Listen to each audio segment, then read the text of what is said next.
What's up, YouTube? Welcome back to my channel. Hopefully you have already saw part 1 because this is part 2 of my how to start box braids video, and I'm going to get into the 5th method, which is a 3-strand method. This is actually my favorite one, and the hardest part about this is gripping the hair, so this is the most important part here.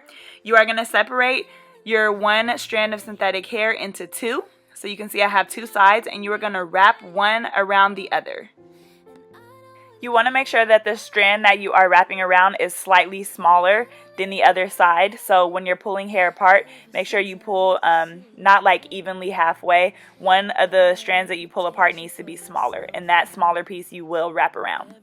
So to grip the hair, you're actually going to hold it in between your pointer and middle and your thumb finger. So you hold that in between, and then you're going to take your pointer finger and you're going to put it through the other 2 strands, and that is how you get your 3 strands to braid with. Bottles of champagne out on the dance floor, hanging with some girls I've never seen before. So before starting your braid, you want to separate the client's hair into 3 strands. I use this method in pretty much all of my box braid tutorials, and you won't see me separate it into 3 strands, but it is because I'm a little more advanced. So the more you do this technique, you won't need to do that. But to start, I would definitely recommend splitting it into 3. So you're going to work with that middle strand first. You are going to take that and put it in between your middle and your thumb finger, and you're holding it down. That piece that is hanging over your pointer finger, you're going to take that off and combine it with the strand all the way to the left side. So you can see here now I'm combining those together. I'm going to begin my braid, and then you're going to take that last piece to the far right of their natural hair, and you're going to combine it with a piece of synthetic hair underneath. So basically you are taking each strand of their natural hair, because remember you separated it into 3, and you're combining it with one of the strands from the synthetic hair. And that's how you begin your braid. And then you just keep braiding all the way down.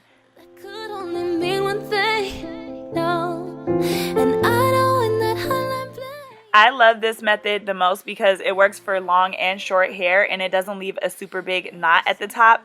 And also because I don't have to borrow hair from other strands like you do with the 2-strand method. And sometimes that can cause your braid to have like lumps in it. But you can see here, like, each strand has natural hair and synthetic hair, so literally all I have to do is braid all the way down. And as you can see, compared to the rest of the braids, this braid is the neatest because I do use this method the most.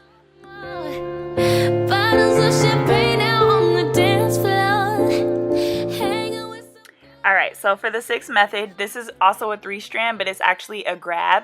So you're going to do the same thing, loop one piece of hair around the other. And you're still going to have your client's hair separated in 3.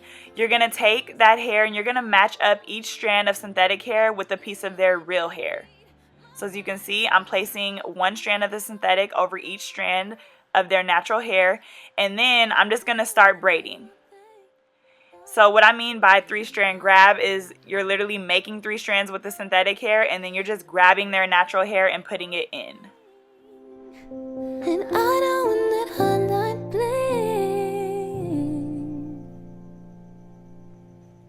You used to call me on my cell phone late night when you need my love. Call me on my cell phone. This is actually my first time doing this method, and I actually kind of like it. I seen someone else do it, and I was like, I've never seen that before, but it actually does look pretty good. So I might have to try this one.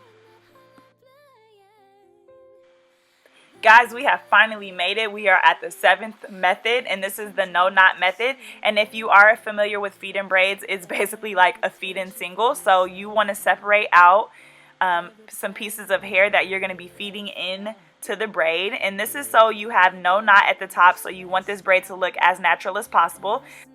So you start by braiding your client's natural hair down, maybe about 2 to 3 twists down. And you're going to add in your first piece of synthetic hair by putting it underneath your pointer finger. One strand of the synthetic hair is going to combine with the bottom, and one is going to combine with the piece on top of your pointer finger. So as you can see, I'm combining that top piece, and then you just continue your braid. Once you get back to the right side, you're going to add in another piece of hair, so you have that piece of their natural hair without synthetic again. So you're going to take another strand, put it underneath your pointer finger. And I know when that highlight play. and then once again it will combine with the hair on top and the hair on bottom, and you are gonna just repeat that process. You should have to add in hair maybe 2 to 3 times, but you shouldn't have to keep doing it all the way until the end of the braid unless they want their braids super duper long. You used to call me on my cell phone late night when you need my love. Call me on my... If you are wondering how big the pieces need to be that you are feeding in to the braid, it needs to be proportionate to the size of their natural hair. So when you're feeding in that hair, you don't want to have like super big pieces but you only parted a super small section of their hair, because it's not going to look super natural. And that concludes my video. Sorry, I can't talk. Thank you so much for watching. Make sure you check out part 1. The link to that video is in the description box, and I will see you guys in my next video.